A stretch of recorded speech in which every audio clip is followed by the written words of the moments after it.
ஜலீல் அவர்களே, உங்கள் அத்தனை பேருக்கும் நான் சார்ந்திருக்கும் லோக் ஜனசக்தி கட்சியின் சார்பாக முதற்கண் இந்த மாலை வணக்கத்தை தெரிவித்துக் கொள்கிறேன். பொதுவாக வந்துங்க, இன்னைக்கு நாம் எதை பேச போகிறோம்னா நிதி.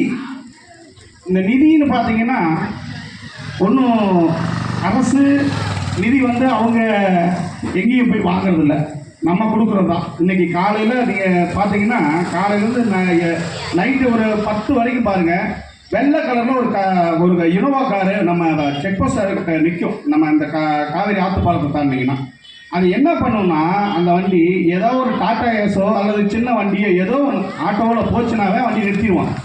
நிறுத்தி என்ன பண்ணுவான்னு கேட்டால் பில்லு இருக்கான்னு கேட்பான். இங்கே இந்த பழைய இரும்பு கடையெல்லாம் பக்கிட்டு வாங்குறவர் அவர் பாவம் அந்த ஆயாகையெல்லாம் பொறிக்கிட்டு வரதெல்லாம் ஒரு கடை வச்சுருப்பார், சின்ன கடையாக. அதில் ஏற்றி அந்த வண்டியில் ஏற்றி கொண்டு போயிட்டு இருப்பார். கொண்டு போனோடனே அவரை பிடிச்சிருந்தா பில்லு இருக்கான்பா. எப்போ நான் ரோட்டில் பொறிக்கிட்டு வந்தது வாங்கினது அதெல்லாம் இல்லை, பில்லு இருக்குதா?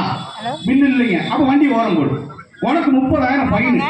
ஏன்னா ஜிஎஸ்டி இல்லை, 30,000 ஃபைனு.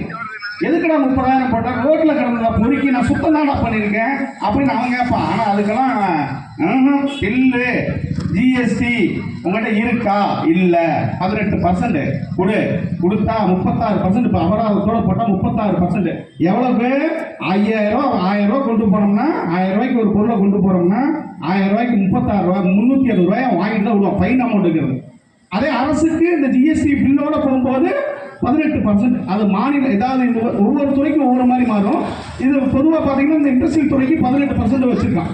9% மாநில அரசுக்கும் 9% மத்திய அரசுக்கும் வச்சுருக்கான். இது எங்கே போகும்னா வரித்துறைக்கு அங்கே நேராக எடுத்துக்குவாங்க. அது மத்திய அரசுக்கு போகும். அங்கேருந்து அதை பிரித்து கொடுக்குறது தான் ஜிஎஸ்டி தொகை. கொடுன்னு நம்மளால் நிதியமைச்சர் ஒரு கேட்டுகிட்டே இருந்தார். அவர் நம்ம கொடுக்க மாட்டோம், நம்ம அம்மா சொல்லிட்டு இருக்காங்க நிதியமைச்சர். சரி, இப்போ இவ்வளவு சிக்கல் இருக்குது. எதற்கு வரி போட்டிருக்காங்கன்னா, இந்த வரியெல்லாம் எடுத்துகிட்டு போய் இங்கே இருக்க இந்த அக்கா ஒரு ஏதோ சூப் கடை வச்சுருக்கு, இந்த அக்கா ஏதோ வரி கட்டளை வச்சுட்டு இருப்பாங்க. நீங்கள் இவர்கள் வாங்கும் அனைத்து பொருட்களுக்குமே 3% வரைக்கும் வரி போடுறான். உணவுப் பொருட்கள். கடலை மிட்டாய்க்கு 28% போடுறான். என்ன கணக்கில் போடுறான்னு தெரியல எனக்கு. ஒரு கடலை மிட்டாய்க்கு 28% வரி. இப்போ தங்க எங்கள் அக்காலாம் வாங்கியிருப்பாங்க. கடைக்கு போனீங்கன்னா 3%. தங்க பிஸ்கட் தங்கத்தை வாங்கினா 3%. திங்கிற பொருளை வாங்கினா 28%, 30%. இது எந்த வகையில் இந்த மாதிரியான ஒரு தவறான பொருளாதார கொள்கையை மோடி அரசு வச்சிருக்கு.